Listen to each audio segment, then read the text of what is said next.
September 5th, 1977, 5:29 p.m. in Cologne, West Germany. Hans Martin Schleyer, one of the country's biggest industrialists, is on his way home from work in a chauffeured sedan, flanked by a police escort.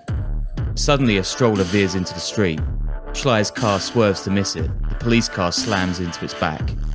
Then, a team of masked attackers surrounds the vehicles and spray them with machine gun fire. 4 men die instantly. The gunmen drag Schleyer out of his seat, bundle him into a parked van, and speed away. Within hours, the killers make their demands. Release all Red Army faction prisoners behind bars in Stuttgart, including founders Andreas Baader and Gudrun Ensslin, or Schleyer dies. Later that night, Chancellor Helmut Schmidt tells his people clearly, "We will not negotiate with terrorists." Schleyer is schlepped across town to a crusty high-rise on the city edge. There, he's forced to appear in a series of staged photos and videos, backdropped by the RAF's trademark star and gun logo. His life hangs perilously in the balance. Since the 1976 suicide of Ulrike Meinhof, the RAF spiritual leader, its followers have gone on a murderous rampage, killing West Germany's Attorney General and the leader of the country's biggest bank. But Schleyer's kidnapping is something else, calculated and coordinated with folks outside the country, planning something even more grimly spectacular. A bloody period called the German Autumn is just beginning. Will the RAF blackmail the West German state? Weeks later, Schleyer appears in another video, his head hung low, desperate. "In my current situation," he says, "I wonder whether something more really has to happen to make it possible for the German government to decide. Or something more definitely is about to happen." It's October 13, and in the Mallorcan city of Palma, Lufthansa Flight 181 is about to take off for Frankfurt with 86 passengers on board. Just minutes later, the RAF's violent campaign will take its latest mad twist, one the entire world will watch play out in horror. Welcome to the Underworld podcast.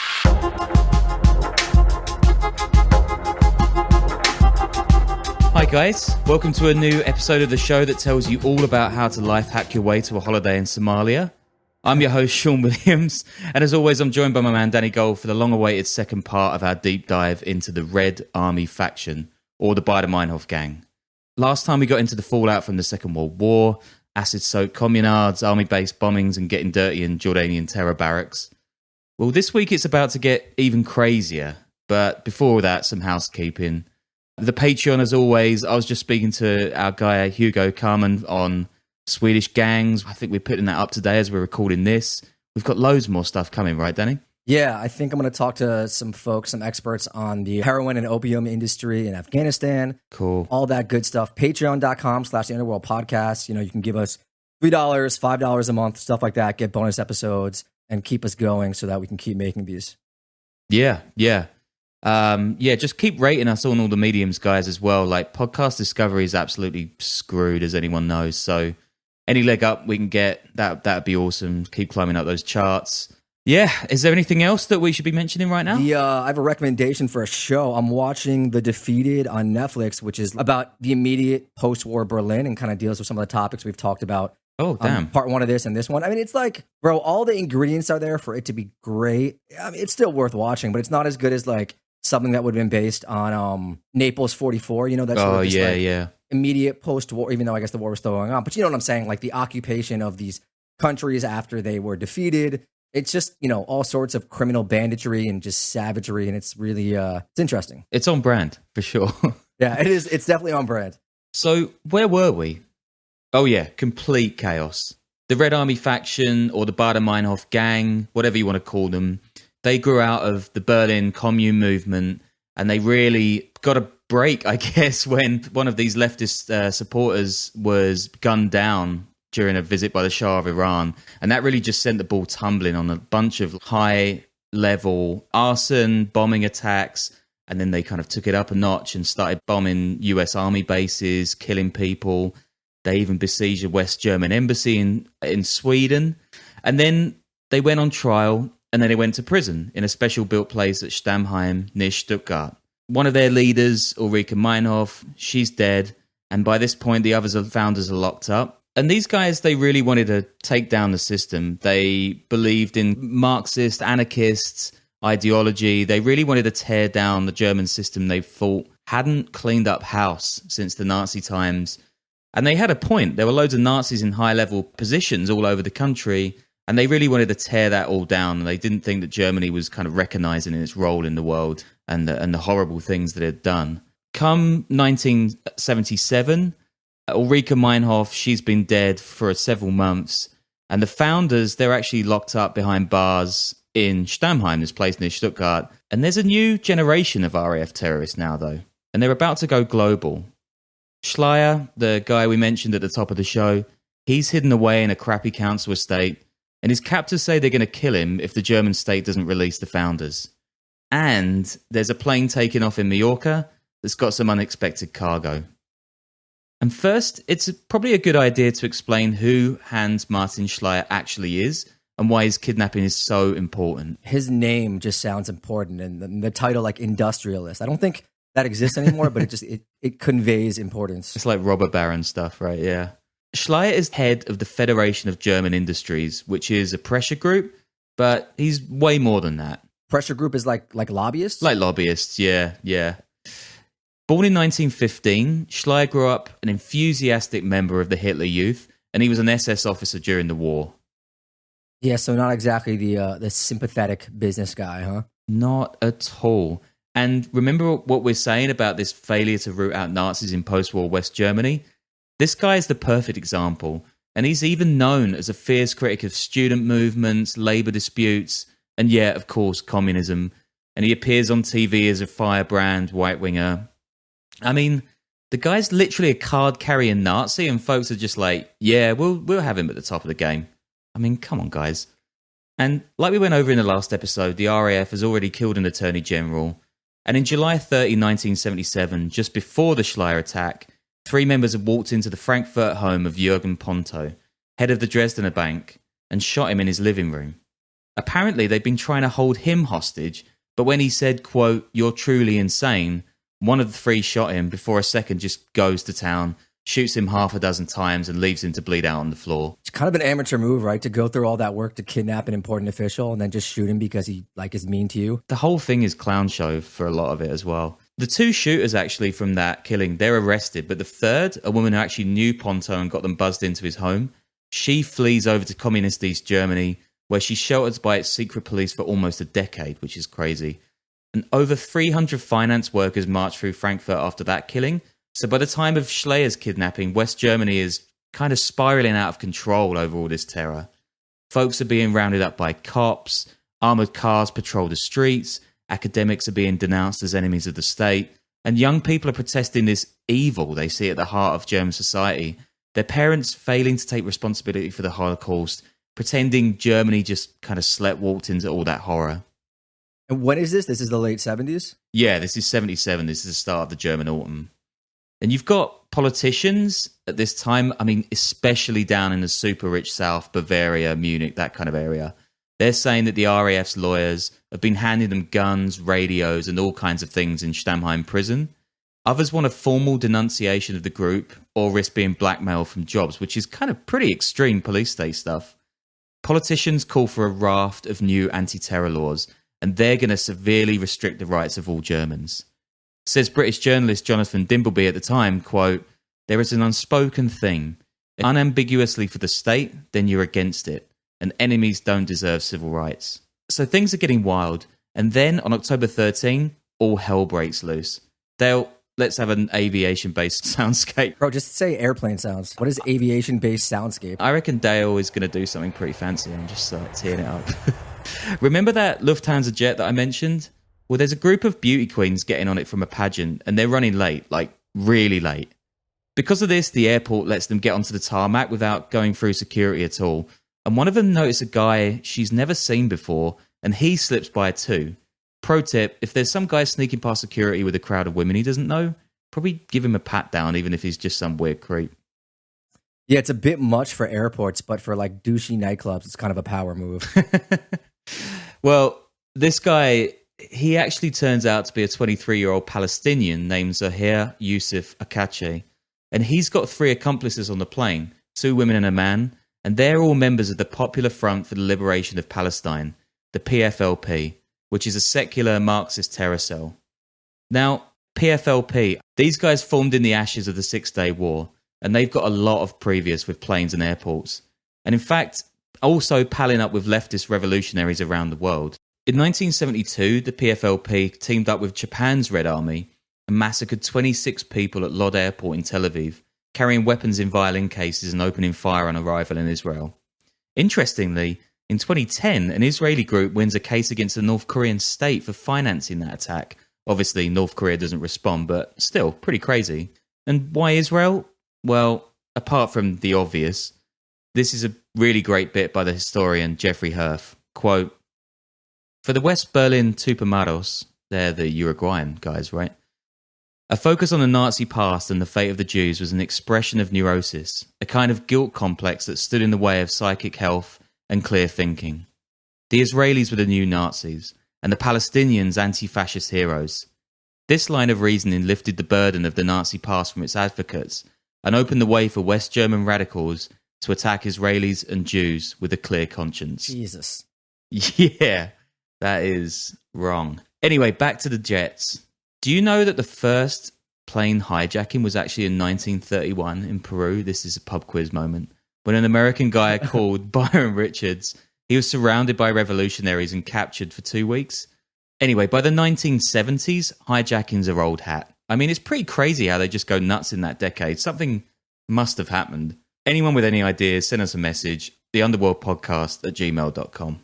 Dude, there's a whole book on this era. I think it's called The Skies Belong to Us. Oh, man, I want to read that. Yeah, it goes through a couple characters, but it kind of talks about this phenomenon that was just crazy in the 70s with hijackings happening like every other week. I haven't read it. I should, and we should also interview the guy who wrote it. Why did it take until 9/11 to bump up security at these places? Like, people are hijacking planes every other day. There was security before 9/11. It just wasn't as crazy with taking off your shoes and stuff like that until, obviously, that. Yeah, please open your violin case, sir. Oh, there's a AK in it.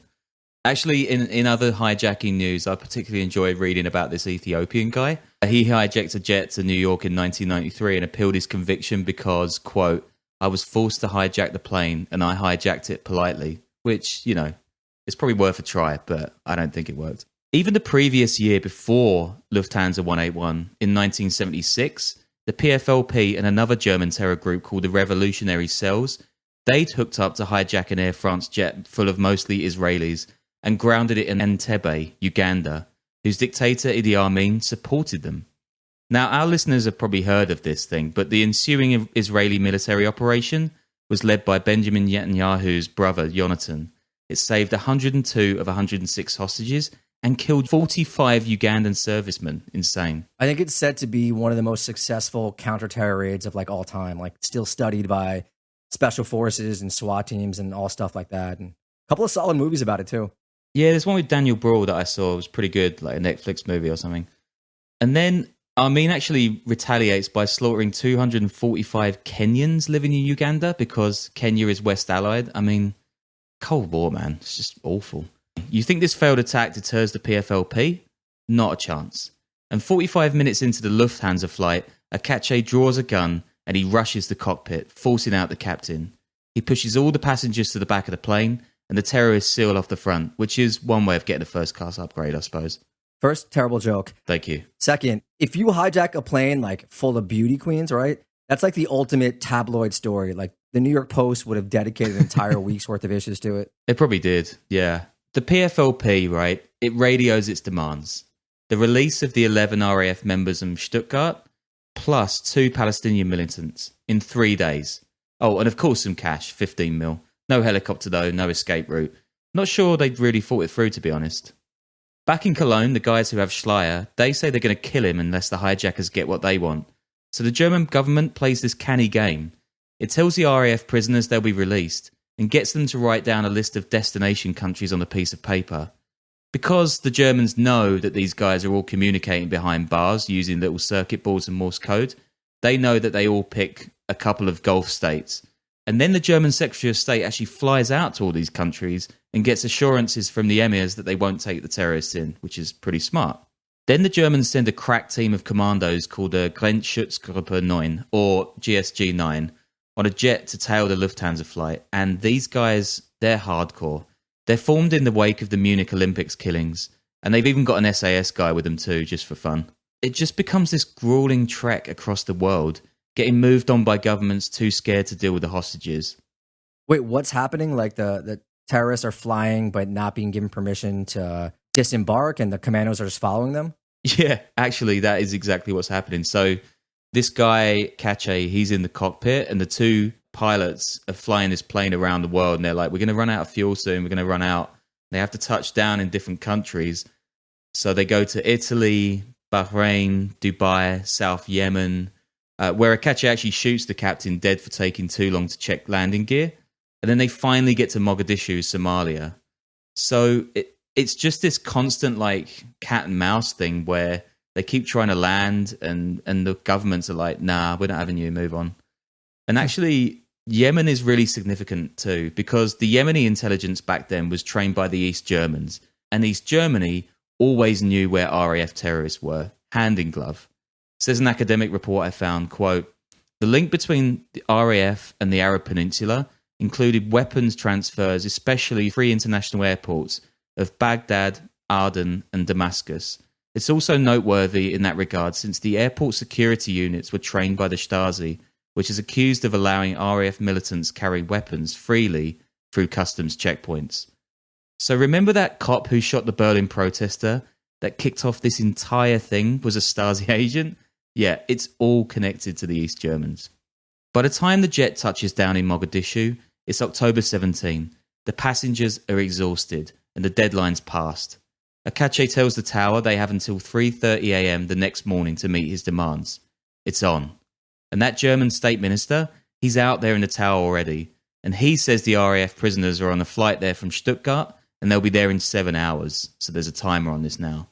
And then these GSG guys, they land further down the runway so the hijackers can't see them. The terrorists douse the passengers in duty-free booze and they hook up plastic explosives to the cabin. The commandos sneak up below the plane. They get on the wings with padded ladders and they get a sniper ready at the tower. Then the Somali army blows up a truck down the runway, which distracts the hijackers for just a second. The GSG chuck in a bunch of flashbangs, charge the cabin, shoot 3 of the terrorists dead, including the 4th, Sohaila Sayer. No hostages die, and it's a massive success. Dude, these are the worst hijackers and terrorists of all time. Yeah, they actually Between are. this and Entebbe, they know how to start the hijack. They just don't know how to finish the hijack. If 2 of the most spectacular anti-terrorism raids of all time are carried out against you in like 2 years, maybe give up. Maybe you're not good at this. Yeah. Maybe focus on like petitions or something. I don't know, but like it's not working for you. Yeah, just do a GoFundMe. It's probably going to do better, right? By the way, the attacker Saleh, the woman who got shot but survived, she's still alive. She was convicted in Somalia, but she wound up fleeing to Oslo, Norway, before German authorities tracked her down in 1995 and sentenced her to 12 years. Kill me, she told the court, adding later that she always thought of herself as a freedom fighter, never a criminal. There's a great Spiegel interview I've put with her on the reading list, well worth a Google Translate. Back in Germany, news of this failed hijacking reaches the 4 RAF founders in Stammheim within hours. On October 18th, Baader, Enslin, Jan-Karl Rasper and Irmgard Müller all agreed to kill themselves. Baader and Rasper by gunshot, Ensling via hanging with speaker wire, and Müller, she stabs herself 4 times in the chest, sort of a modern seppuku, and she survives. In fact, she's still around today. I really want to get one of these old hoods on the show, so stay tuned. Dude, you're getting a little too thirsty right now. Like, be easy or just go knock on some doors. Tone it down. All right. And the final act of this particular bloody episode is being played out in Cologne. Chancellor Schmidt has refused repeated demands for a ransom for Schleyer. The news out of Somalia and Stammheim has reached the gang. The game's up. The next day, cops find Schleyer's body in the trunk of a green Audi in Alsace, that's in France, just across the border, with his throat slashed. There's a message from the RAF too.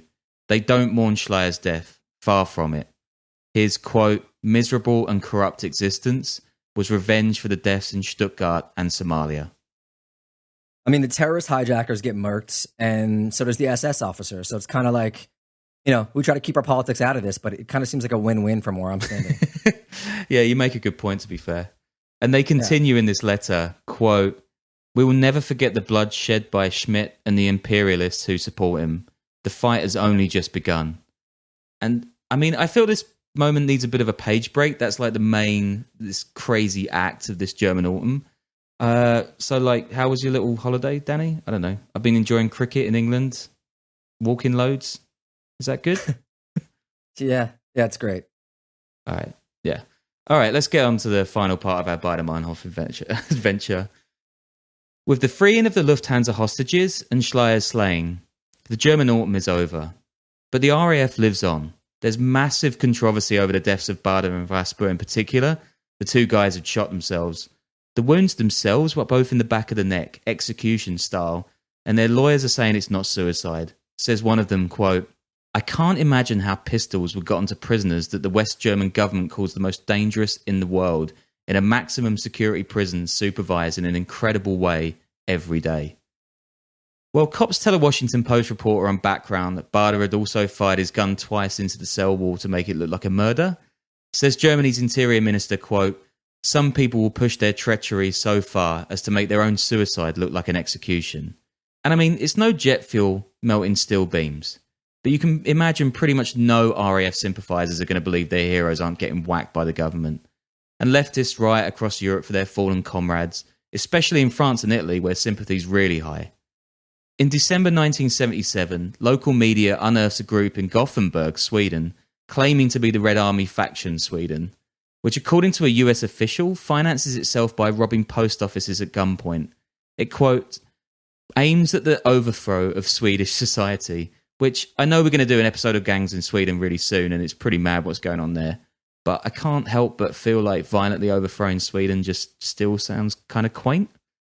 In 1978, US authorities believe RAF terrorists are taking refuge in Central and South America, which becomes a little clearer when they bomb a Lufthansa office in Bogota, claiming that it, quote, marks the beginning of a number of attacks against German and US monopolies that plunder and exploit the world's repressed people, according to a US cable. In Germany, the RAF continues to carry out minor raids and sporadic murders, even attempting to assassinate NATO Supreme Commander Alexander Haig in Belgium in 1979.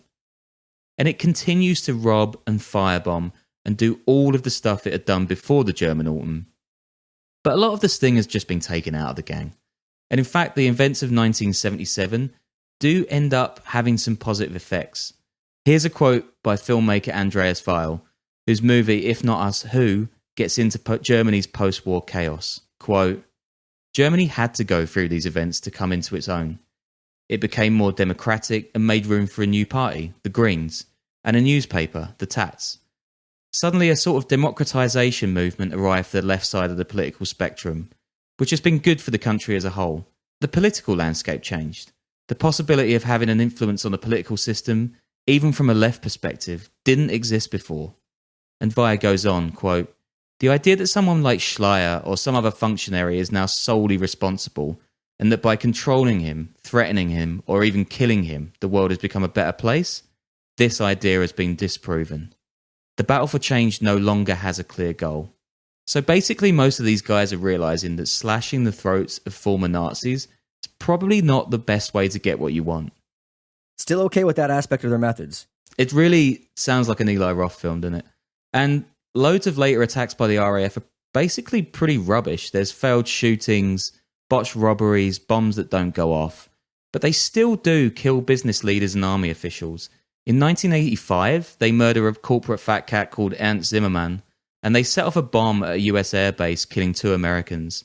To date, the RAF has been accused of 34 killings.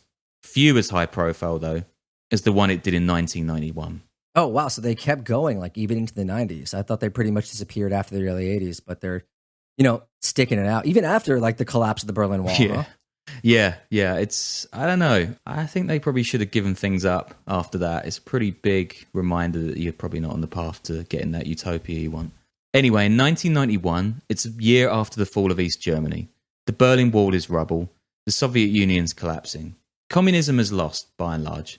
Shout out to Albania, by the way. It keeps going in the middle of Europe for a whole other year. Listen to our shows on Albanian gangs for more of that insane stuff, guys. Yeah, every time we even mention Albania, our YouTube hits go through the roof. So, always got to give them a shout out when you can. I think we just need to mention Albania every single time we do a show. But as you can imagine, reunited Germany is an absolute headache. Not just because there's so much lawlessness, gang crime, violence, but also because the government is now trying to weld a capitalist country onto a communist one. And it hasn't fully worked. I mean, even now the East is still way poorer. And most of the right-wing stuff is focused there for a very good reason. That's today. And at the centre of all this in 1991 is a guy called Detlev Karsten Rohrwedder, a typical suit, former business leader, and it's his job to privatise all the communist industry that had kept the GDR alive for so long. This thing he leads is the pretty Orwellian-sounding Treuhand Anstalt, which is the Truth Institute, and it's an absolute nightmare. By 1991, Treuhand becomes the world's largest holding company, which is pretty mad. But East Germany's economy is bunk, and it tanks after unification, leaving millions employed and leftists furious. On April 1st, 1991, almost midnight, a sharpshooter murders Rohrwedder, hitting him through the window of his Dusseldorf home with a NATO-issue sniper rifle that had been used in an attack in the US Embassy that February. Rohrwedder is shot through his neck and dies. His wife tries to reach him, but the shooter hits her in the arm. A third shot misses them both and slams into a bookshelf. Rohrwedder dies in his home, dressed in pyjamas. 200 feet from the scene, cops find a chair, 3 cartridge cases, a strand of hair and a letter by the RAF claiming responsibility. There's actually a pretty nifty Netflix doco that came out recently about Rohrwedder's death called A Perfect Crime, one of those like decent ones you can knock off in a couple of days. There's all kinds of fishy stuff about his security and other stuff, and the history itself is fascinating. Wait, what do you mean his security? Like they were supposed to be in on it? What's the gist? There's stuff about them not like protecting a certain floor of the home where he got shot, and it was all a bit suspect, and there were people that they thought were sympathizers to these hard leftists. So yeah, I don't know. There's questions to be answered, but you know, we all know what those Netflix shows are like. They're just like fast paced, and you can blow through them in a Sunday. No one's arrested for the murder, but remember that strand of hair?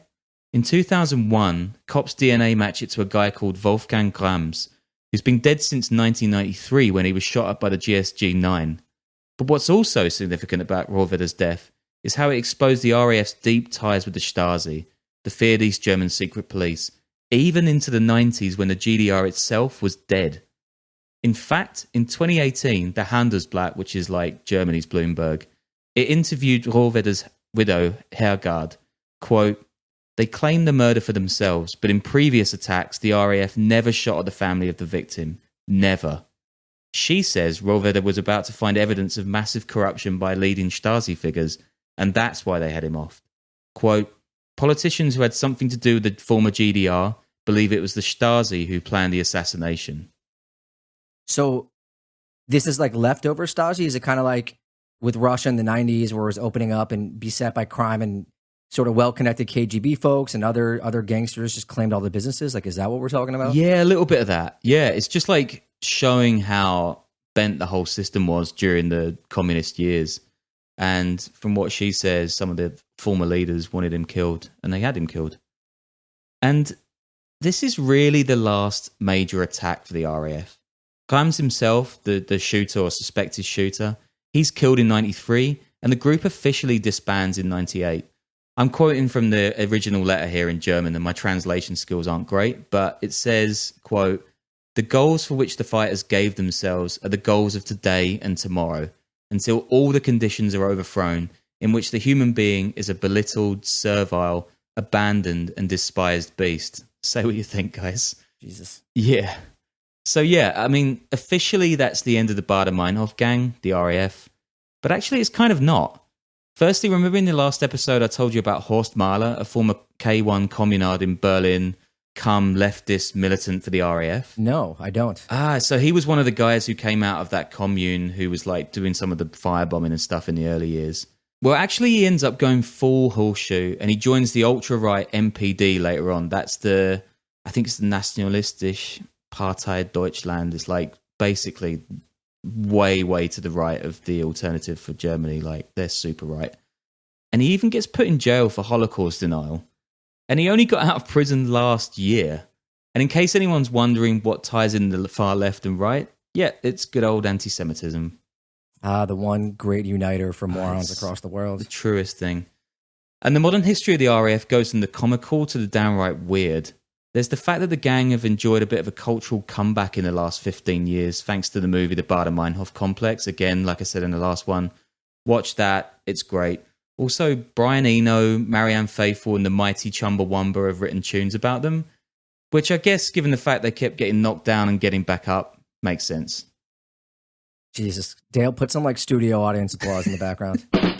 And there's also the completely bizarre fact that Ulrike Meinhof's brain was secretly preserved for experiments, leading her journalist daughter to declare, quote, "You can only say there's been a proper funeral if the brain has been buried with the body. A dead terrorist has a right to be treated fairly and the right to a decent burial." Sure. Yeah, why not? Yeah. It's pretty tough to believe, but the RAF actually continues committing gang-like crimes until 2015. Like 2015. By this time, 3 of its so-called third-generation members are still on the run, and they want it for some of the crimes carried out in the late 80s and 90s, including Roel Vedder's death. They're just going from safe house to safe house, keeping themselves afloat by robbing security vans and other people at gunpoint. It's all pretty sad and pathetic. Both attempts by the gang to rob vans fails in 2015, and they actually haven't been seen since. I'm kind of shocked that the modern German police can't even catch these guys. I mean, no wonder the Berlin clans from episode 2 are doing whatever they want. They are. I mean, they're still on the ground. It's insane. And the group keeps on making headlines over here. Even as late as this January, some foresters discovered a barrel full of documents and, quote, unknown liquids relating to the RAF. I really hope that's like explosive liquid. By all accounts, they're pretty much dead today as a concept. I mean, yeah, like you were right. They totally should have given up after the wall came down. That should have been their signal to get out. But I guess the remnants were just kind of chancers, clowny gangsters. So after all of this, what is the RAF's legacy? Well, it kind of depends who you are. File, the filmmaker I mentioned earlier, he points to a conversation Gudrun Ensslin had with her father as a young woman to show their flawed logic against the state. She asks him, quote, "We don't want to be accused of having seen something and not done anything." And her father replies, quote, "Yes, but what does that mean? You long for fascism. What if it never materializes?" I mean, that makes sense, but it is Germany. Here's a good summary of the RAF's legacy I found in a paper. Quote, "The RAF is a large piece of the German post-war puzzle. For some, Baader, Ensslin, Meinhof, Rasper, Mainz, and other deceased RAF members will remain martyrs, or at least entrancing figures of German history. For others, the RAF was nothing more than a ruthless gang of selfish killers, victims of nothing, who were treated better than they should have been. The truth lies somewhere between these two extremes. One person's accidental terrorist is another person's cold-blooded murderer." So yeah, that's the end of our two-parter on the RAF, guys. Let us know what you think. A two-parter's a goer from now on. I mean, we hope so, because you've basically written a book on Afghanistan, right? Yeah. As always, guys, like, subscribe, share, join the Patreon, email us if we got anything wrong. Always happy for a fact check. Honestly, totally, I love reading out my own mistakes. But yeah, join us next week and we'll have loads more stuff from Afghanistan or Sweden or one of these crazy stories that we're working on.